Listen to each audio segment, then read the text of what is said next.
احلى مسا على اخواتي وحبايبي، عاملين يا رب كلكم تبقوا بخير. خبر النهارده ولا يخص الاهلي ولا يخص الزمالك، يخص منتخب مصر. الخبر يتكلم عن المحترفين اللي انضموا لمنتخب مصر في القائمه الاوليه ان شاء الله، عشان عندنا ماتش في دور المجموعات اللي احنا ضمننا الصعود منها الى الدور الى افريقيا ان شاء الله. ماتش يوم 8/9. خلينا نبدا بالمحترفين الاولين. هو محمد صلاح وطارق حامد وتريزيجيه ومصطفى محمد وعمر مرموش وحمدي فتحي ومحمد شريف وسام مرسي واحمد حمدي. دولت التسعة لعيبه اللي اتضموا لمنتخب مصر.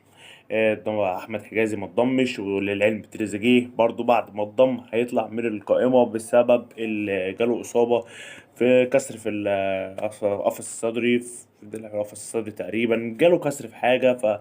تريزيجيه بنسبة 99%، بنسبة 100% هو خارج القائمة، لكن هم أعلنوا القائمة بالشكل ده، فأنا قلت لك القائمة بالشكل ده، بس تريزيجيه هيخرج بره القائمة وبس. سلام.